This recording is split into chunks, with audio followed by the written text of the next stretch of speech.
Greetings, Canadian Political Pod listener. I'm your narrator, Gary, an artificial intelligence-generated voice. Exciting and serious sounding is what we typed in the AI voiceover input field. And boom, Gary exists. Hey, do you know what's not artificial? Not even one bit? The highly influential audiences, air quotes media podcasts, offer to its advertisers. And I say that with all the sincerity a machine learning, data-optimized, predictive network of interconnected neural nodes can muster. Whether your ad message is on Curse of Politics, the Hurly-Burly, Hotel Pacifico, or the brand new Race to Replace, you will be reaching cabinet ministers, members of parliament, the political class, the C-suite, and corporate Canada, leading journalists, and tens of thousands of engaged Canadians. People saying this is a unique political moment is underselling it. Policy is under scrutiny. A party leader is being voted on. The Ontario election is underway. There will be a new prime minister. And then there's the guy living in the White House who calls us the 51st state. Does anyone remember another time like this? I'm instantly scouring millions of data points to answer my own rhetorical question. No, you do not. This is when you need to get your message to the decision makers. Email us at contact@airquotesmedia.com. You'll be dealing with Jill and Todd, who are real, not artificial at all people, and generally very friendly. Well, Jill is anyway. We're still deciding about Todd.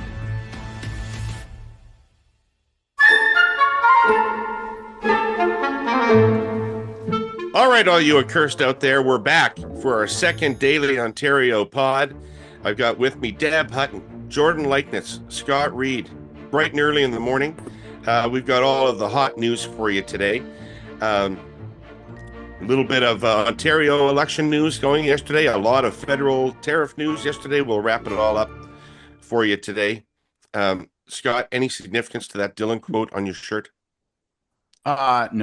No, but I guess we could interpret it into current circumstances, to say you are my friend. You are not our friend, Donald Trump.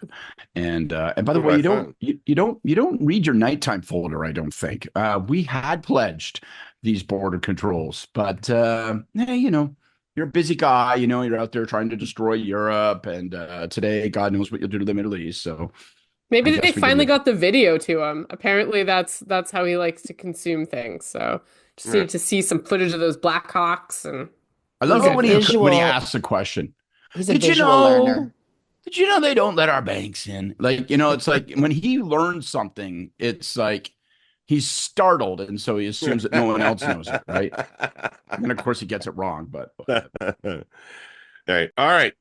So let's start off, because I know everybody's waiting with today's polling. This is our second day now of tracking. We've dropped our old data. We've got Sunday and Monday's data, 615 cases. Relay Strategies polling is brought to you by Enbridge Gas, reliable, affordable natural gas to heat your homes and power our economy. All right, what did we see yesterday? We saw no movement in anything except for one thing. So vote today is 49, 25, 17, which is essentially similar, the same as yesterday. But what isn't the same is that the importance of Trump and tariffs as the issue of the campaign went up 10 points at the expense of everything else. So healthcare dropped, affordability dropped a little bit, and the importance of dealing with Trump's sword. So that is good news for the Ford campaign, I presume, because they get the votes of most of the people that think that right now, that think that's the number one issue. So that's good news for the Ford. But Scott, yeah, Ford didn't have a good day yesterday because he let his guard down. They fucking yanked it in us. They fucking yanked it in us. I loved it. No, it was the hand movement that made it. It was the full body commitment. See, it's interesting. I don't think it would have worked as well if it hadn't been for the blast of yellow-orange that he was wearing. I thought that really that brought it all together. Like it was I wouldn't have tucked that shirt in if I was him, by the way. No, and he does that. He makes that mistake constantly. I don't think anyone's whispered in his ear, dude, right? Belly. You got a belly. I don't know. If you're closing in on 50%, you could kind of do whatever you want, really. He's eating every region of Ontario. That's why he's so fucking fat. Scott Reid. Oh, come on, Deb. Jeepers creepers. That's hardly news. Wait, Deb, does it matter at all?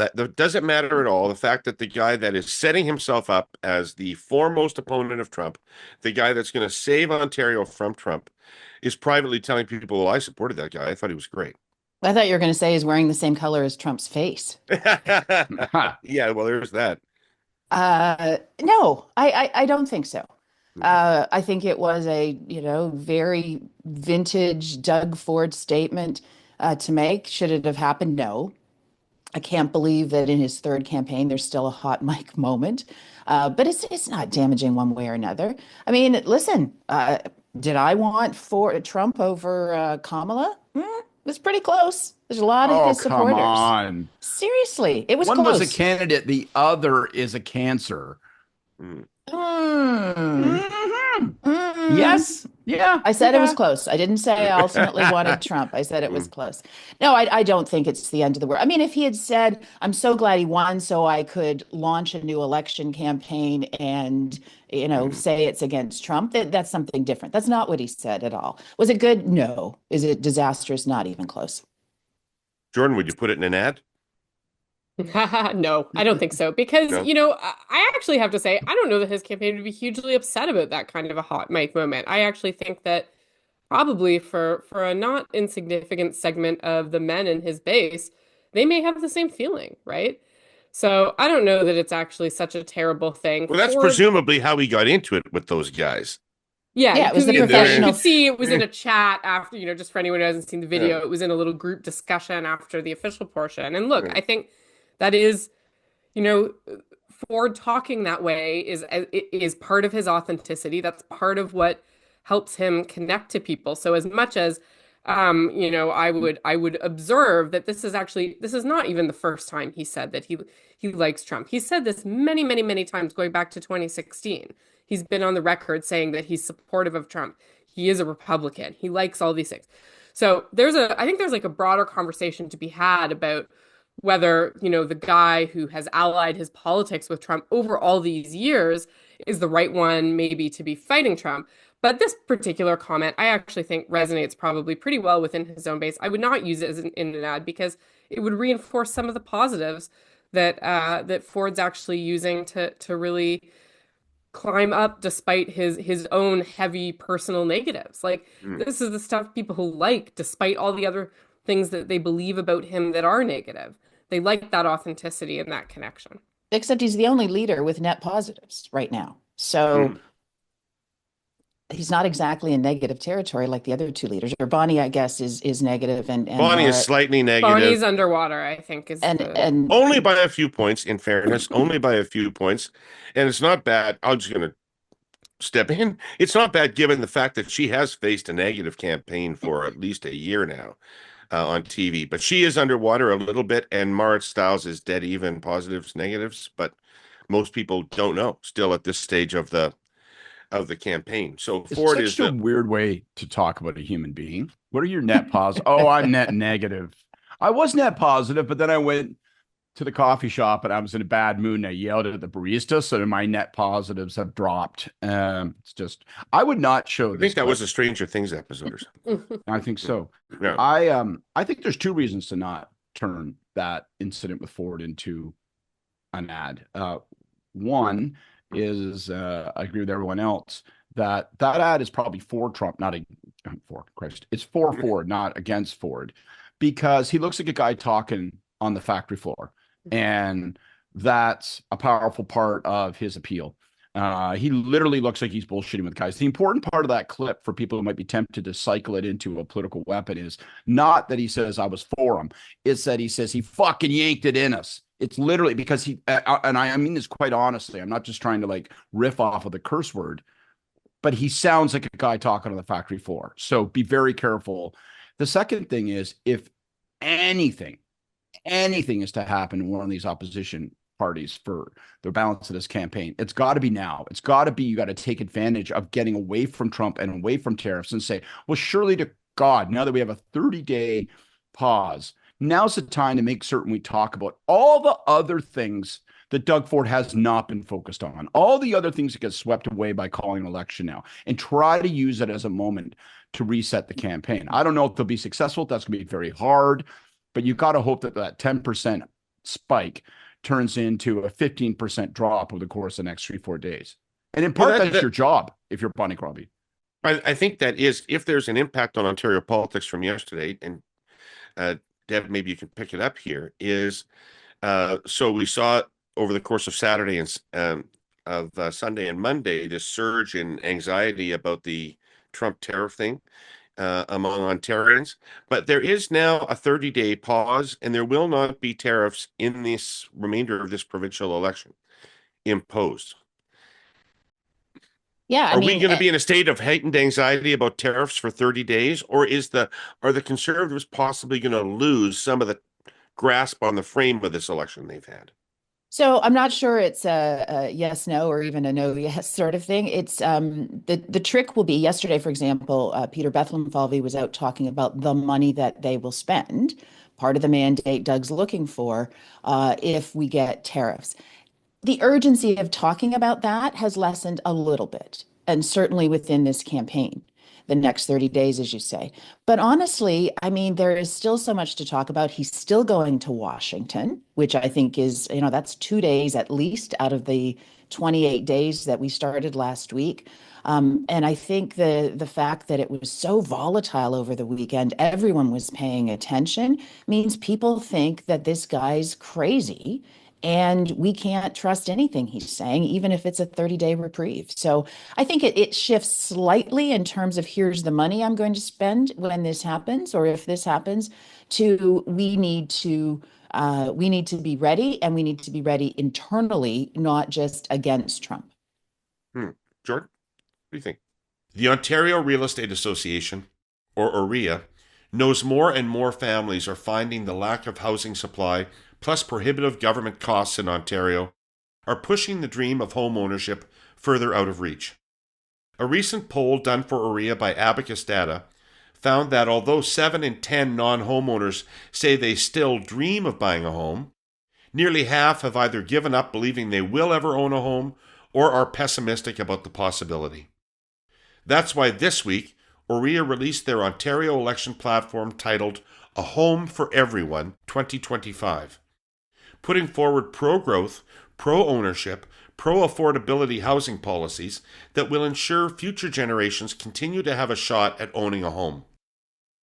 From ending exclusionary zoning to tackling landlord and tenant board reform, OREA is proposing 10 bold actions to increase housing affordability and consumer protections in Ontario. Over the coming weeks, you'll be hearing more on how decision makers can implement pro-home ownership policies to end the housing affordability crisis. But for now, you can read OREA's full election platform at orea.com/platform. Yeah, it scrambles the election, and I think this is a critical moment for the opposition parties, and, of course, I'll say for Styles, right? Like, this is the chance to break out of an issue set that is much, much harder for both Crombie and Styles to get into, and to reset the election on a track of like domestic, actual provincial issues. I think it's so remarkable, really, to see that Ford has structured an entire campaign off of not just something that is a federal issue, but actually like a foreign issue. Like this is really there's not a lot else there, and so they have bet all in on Trump for their campaign. So this is the moment where the opposition parties have got to pivot that back to issues in Ontario, things like healthcare, education, housing, where there is clear negative records for Ford to talk about, where he has not wanted that. I do think that if Ford continues to make this exclusively about tariffs, he is going to be vulnerable here. So going down to Washington and really continuing to bang on only about tariffs over the next few weeks is going to put him in a position where it looks like he's evading some of those other questions. So I think that they do have a chance to make a reset here. It has been so tough, I think, both for Crombie and Stiles over the last week to even just like get in like a knife edgewise into the news cycle with all of the tariff news. So like Ford has just been dominating because he's even in the national coverage, right? Like he's as part of the Council of the Federation, everything, he's really just been taking up that space. So I do think it's a fresh leaf for them to turn here, and we'll have to see what they're going to do with it. I haven't seen any opposition advertising yet. Anybody know if anybody else has? No. Just Yeah, digital. there's been a bit, but not much. Don't you think they've got to go after Ford? Yeah. Like, don't they? I mean, isn't Ford's approval rating, isn't the people's comfort level with Ford, in the old Alan Gregg words, the bridge here that needs to get bombed? Because as Jordan points out, you know, when you look at most elements of the record, they're underwater in terms of approval on a lot of important things. But he has been floating above that and is currently now really floating above that. And I wonder whether, Scott, do you think they should go at him? Sure. I absolutely do. That's part of exactly what I was going to say. I think, you know, the story of this campaign, this very puzzling campaign, is that Ford is managing to defy expectations. We see it in Kyla's numbers, right? The top line numbers of support are startling, like jaw-droppingly large for Ford, and everything underneath it would be cause for concern if we were running the campaign. Right direction, wrong direction, satisfaction within a whole series of critical issues that are day-to-day issues. Time for a change. Affordability, healthcare, time for change. So Ford is defying gravity, being held aloft by this issue in many respects, and his personal brand that he's developed. And so I think you got to do two things. I'm not like Jordan. I'm not as optimistic as Jordan. I think for the opposition, I think it's a complete jump ball that probably works to your disadvantage. I think it's a jump ball and you're 5'10" and Ford is 6'5", right? But you still have to take advantage of this jump ball to try to snag it and make this campaign about something else now that this little pause has happened on the tariffs. And so I think you have to go hard, negative at Ford. I think you have to try to pivot and make this about whether or not he's passing this fundamental test on these critical components of being Premier of Ontario, and that is healthcare, education, making certain that people have enough money in their bank account to get from week to week, day to day. And so I think, yeah, now's the time to pour on the advertising, because if you're the opposition, like, you also, that clock is ticking so loudly.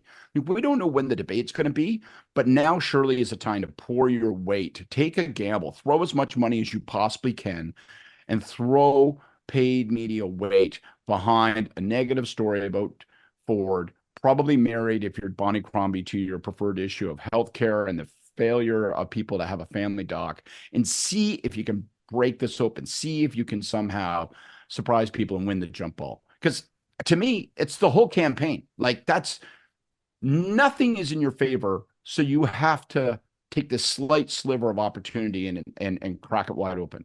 We also should say that there has been third-party advertising in the pre-writ that does seed the ground for some of this stuff. So it's not, the negatives will not come out of nowhere, right? So, you've seen, for example, QP, other labor unions out there putting some pretty big money in pre-writ, going after Ford. So there's things to build off of there, and they wouldn't be starting from scratch. Jordan, I got some feedback. Sorry, just Deb for a second. Jordan, I got some feedback from a listener yesterday that was angry about the assumption that Ford should be ceded the Trump tariff territory, and that should try to either change the frame or to try to get the scraps from healthcare or some other issue. They said that's loser talk. That's how do you finish second talk? If you want to win, you got to go at his credibility on the core issue. When I think about that, I always think back to Karl Rove and the Swift Boat campaign against John Kerry, which was, I thought, something I'd never thought of before, but it was absolute genius. They picked out the core strength of his candidacy, and they said, we're going to kill that. And when we kill that, he'll have nothing left. and they just went concertedly at what the Kerry campaign considered to be one of the core strengths of their candidacy. Is there some room for that here? Well, I think you have to make some attempt, and certainly that's what you're seeing Styles and the NDP doing over the last few days, was to go right after that strength and point out that underpinning Ford's record on negotiation, it's weak. He's not getting results for Ontarians, and there's lots of examples of that. I think it's very hard though, right? It's not enough to say that going after that strength means that you're going to be able to capitalize on that terrain. So there's always a balance if you're doing that, because you also risk reinforcing, of course, your opponent's frame, or agreeing perhaps with the idea that the terms of the selection should be around that issue, which is less favorable to you. So that's a tricky one. I do think it has to be a yes and, right? So go after him, go poke holes in that strength, show that that's what the story that he's putting out there about his strength in negotiation, standing up to Trump, actually is full of plenty of holes, and that when he sits down at the table for Ontarians, they're the ones that pay the price. But then you want to ultimately try to pull things back onto terrain that's more favorable to you, as actually some of the numbers that Kyle has shown.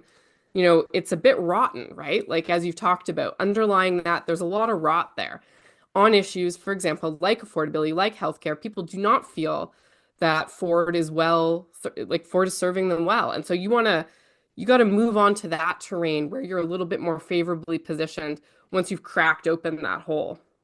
Yeah. Deb, you want to wrap this section on the provincial side up? Yeah, as we discussed yesterday, two things. I think you start to talk about tariffs in conjunction with affordability. And I do think that no matter what the opposition says or tries to prove, that Ford actually has the higher ground on that. Secondly, I think Scott made the point, you don't go for the head, you go for the body. And I think that is true, and I think it's healthcare. The final thing is, and somebody's just alluded to it on the third-party advertising, teachers are vicious. Absolutely vicious when it comes to advertising and especially campaigns. Mrs. Groom from grade 3 music. We saw Don't it. you forget it. We saw it in the pre-writ, and so I do think education, but nobody's talking about it in the opposition. No one is talking about it. It's So at it'll three. be It's at interesting. 3% in the polls. Well, That's but the number as the most important issue. 3. and I think that's absolutely bang But on. it's a very important symbolic issue also. Like It is, and you yeah. get third-party advertising, which is, I mean, we are now going to be into that advertising realm. And so whether it's anti-Doug from the opponents, whether it's anti-Doug from the teachers' unions, I mean, I think it will have some impact. Whether it raises the issue or not, I don't think is really what you're talking about. You're talking about going after Doug on issues where he could be vulnerable. David, can I add one quick thing on this piece of viewer feedback you got about you got to go out? The issue was tariffs, so you got to take that away from them in your analogy with the Kerry campaign and the Bush Swift vote. campaign. Yeah. I found myself for the last 3 weeks in arguments with people about this, about how the only path for Crombie is to focus on healthcare, is to zag to Doug's zig. And I am a headline hunting whore. It is against every instinct in my body to ignore the dominant story and to say, don't fight them on the ground that everybody is at, but instead find another spot. Like, it's completely anathema to me. I completely wrestle with myself on this piece of feedback you got about, like, listen, if the issue is X, you must win that issue. You can't ignore it. But unlike Kerry, right? This is not a fair fight. Those campaigns were effectively tied. Unlike Kerry, you don't have time. You got 3 weeks. And unlike the Kerry campaign, you don't have resources, right? And so your ability to pick the fight that matters most and win that fight over the monster lead that Ford has, it just doesn't exist. It's not a practical path. So you have no choice but to instead riff off of those underlying wrong direction numbers and time for change and give people permission to indulge the desire for change and give them a path to using it. And it's just the only path. It's the only way forward. And yes, it's less likely to succeed, but the opposite path is sure to fail. It was All interesting right. to see her off of it yesterday again. She wasn't completely. She was trying to. She was stuck in a chamber of She's commerce, doing a and she's tax trying to cut wedge and today, hook. apparently. She's doing a tax cut today, apparently. One of my clipping services tells me. Um, so let's swing over to the federal side. I've got two things that are interesting to me federally, one of which puts a smile on my face and one of which does not. The thing that puts a smile on my face as a liberal is that we're talking now about frames and about the role that this Trump tariff business is playing. I saw Pierre Poilievre lay out a big policy framework yesterday for dealing with Trump tariffs, and a lot of it was focused around internal trade barriers and getting those down. And I think that it got a lot of commendation for its thoughtful approach and et cetera. It's a good piece of work, but holy Christ, it feels to me like who's best to deliver internal trade barriers is a better frame for the Liberal Party than it was in 2 or 3 months ago. I mean, if we've gone from axe the tax to internal trade, it does feel like a different terrain. I want Saskatchewan vinegar, and I want it now. We Deb, don't gonna have give it to nearly me? enough lentils in Ontario. Mark Carney or Pierre Poilievre? Who's going to get me vinegar? Come on. what do you think, Well, Deb? well, I mean, I think it's a great issue for Pierre. The problem is Anita Anand was on it the week before. She did an op-ed in the National Post. I mean, It's everybody's never talking been a about it. great issue, Deb. Everybody's been Such talking about this. wank. I've been involved in So politics for boring. 45 fucking years, and I've been hearing Internal about trade this issue barriers. the Not only whole does no one time. give a It's shit, the no one cold actually wants to fusion of fix it Canadian when offered the politics. opportunity. People talk about it, Okay. it will never be discovered. Okay. All I was going to say is I saw it more as a placeholder for not getting into the direct issue of Trump than I did as anything else. I don't think it has changed the train. I think it was a how do we get into the story so we're not out in the cold on this, but without sort of getting into the story. So I saw it as a bit of a easy way to do just that. I didn't see it as a train change at all. No? Anybody else? Oh, I definitely saw it as a terrain change. Definitely. Like I think they've been so disciplined, right? Like Polyev and his team have been just ironclad in their discipline. So when they are starting to put out concerted announcements, those polished videos, I actually thought the internal trade barrier video was quite good.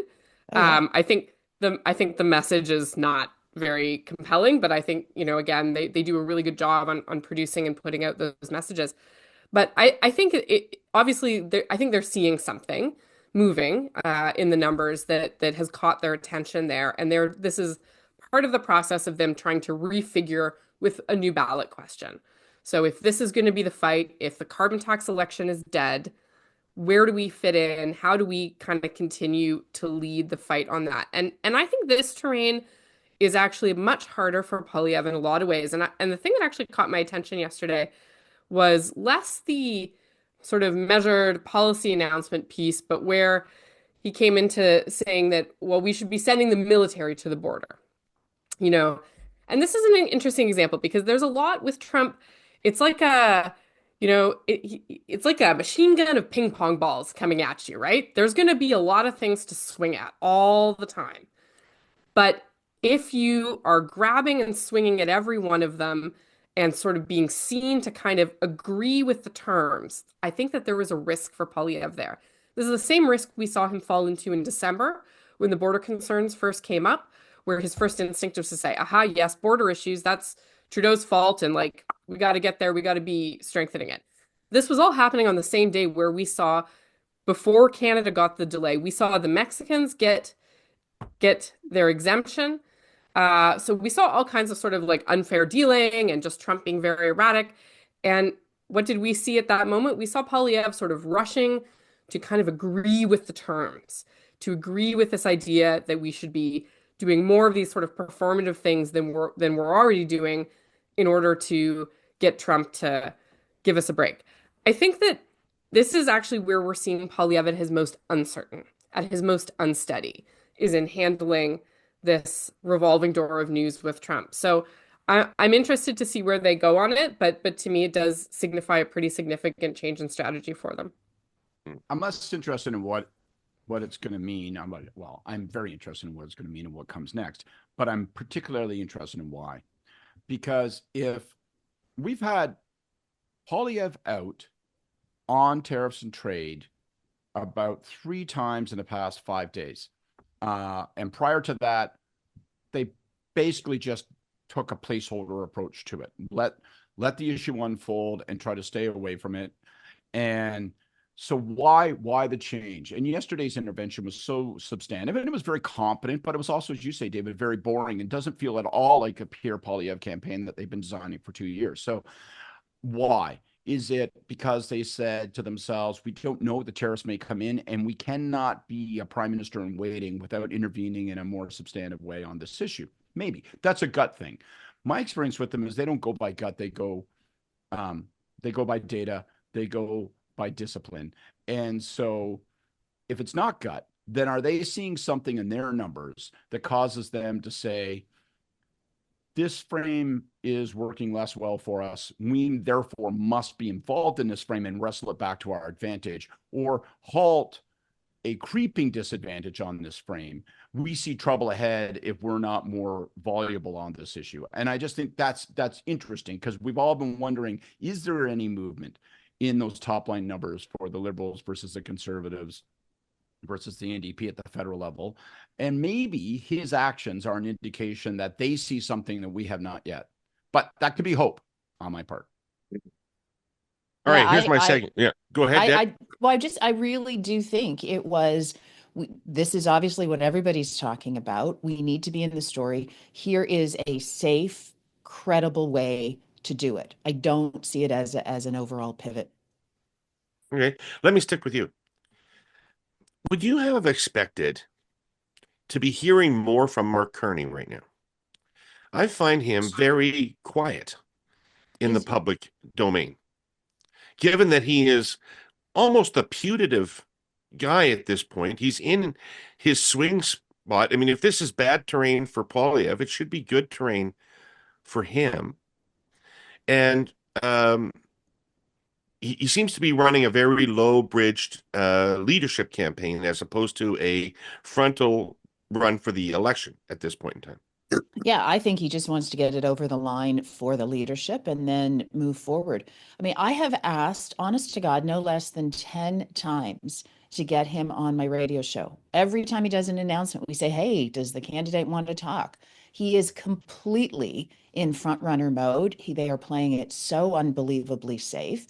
They must feel that their numbers are good, and the only thing they could do is damage to that. So I think it's just a super safe front runner approach. George?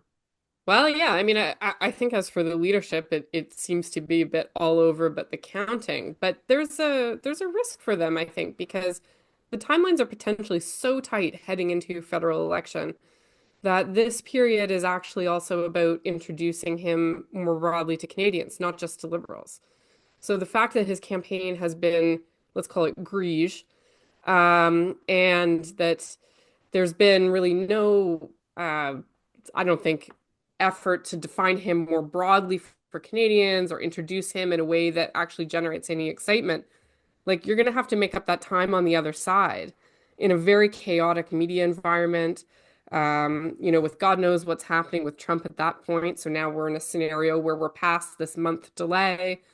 I don't know if I like that, because that leaves a lot of opportunity. If I were the Liberals, I would be very concerned about what the Conservatives are doing. If you're not out there doing that defining, somebody else is going to step in and do it for them. The other thing is that I think for the NDP, Carney still presents loads of opportunity. The guy is absolutely not showing, the dynamism and personality that he led off with in the Jon Stewart interview. And, a central banker, a hedge fund manager, there's a lot of opportunities for him to be defined also from the left that are unfavorable, that could open up some ground in the votes that the Liberals have counted on to get them into government until now. And so the NDP will be hunting in those waters for sure. So, yeah, I mean, I think I can understand the front runner mentality, and I can understand why they would choose that. But I think that in the long run, it does present some risks for them. Yeah, I mean, Scott, we talked about the time frames here, the tight time frames. I would have thought that they should be viewing the leadership campaign as an extension of the coming election campaign. Yeah, me too. Look, I want to say more, and I want him to say it better. And I particularly want him to say it with more energy. I want to see more energy out of him. And it's kind of like saying, like, do you want a plain donut or do you want a glazed donut? I'm always going to say I'll take the glazed. But right now, his campaign is peddling out a lot of plain donuts. And I just don't think they have enough clock. My theory, for what it's worth, I don't know. My theory is that he's learning, that he's improving, that he's picking up the craft, which he had never learned prior to this moment. He hadn't learned how to talk to a room of 70 to 250 people. He hadn't learned how to glad hand. He hadn't learned how to take the stage, hold the microphone, and hold the room. And so I wonder if his campaign is saying, we're doing a crash course in how to be a politician. And so we're going to do a couple more weeks of that. But I don't know that they had the luxury. I would be using this time not to wage the leadership battle, but to be waging the battle in the general election. Define yourself. Make yourself a more attractive and energizing commodity. Distinguish yourself from the previous regime and from Poilievre. But I don't think much of that is happening. And I saw a clip of him yesterday talking about this stuff that they released. I think it was actually released maybe the night before. And it was dead boring. There was nothing I could quarrel with what he said. It was all fine. But Jesus H. Christ, I think it ended with him saying, "Who's with me?" The old John Belushi, Bluto Blutarski line. And he didn't say, "Who's with me?" And there's a roar of crazed Scotsmen who are raising their weapons. It was, "Who's with me?" It's like fade to black. Like, it was like, come on, man. So I want to see more. I want this donut to be glazed. All right, glazed donuts. Blessings or curse? Who's got a blessing or a curse? I got a blessing. Do it. Okay, my blessing is to Justin Trudeau and Dominic LeBlanc. And God help me, for the past 2 years, I've taken a torrent of grief from dedicated liberals who say, "Reid, you and Herle go on that stupid fucking podcast of yours, and all you do is crap on the prime minister. All you do is crap on the government. You never have a kind or positive word to say." And right. you think they're going to be mollified by you saying something nice after he's quit? And I'm going to turn that sentiment around. It's time for the Scott Reid your back parade to go marching past my front door. No, I just want to say that those people have had a point, because I haven't seen a lot to cheer, and I've been and I've tried to be what I think is objectively critical. But my God, the prime minister deserves some credit. Dominic, who was supposedly on the phone all day yesterday with Howard Leichnitz, deserves some credit. These guys have landed this plane. Now, I know it's a 30-day reprieve.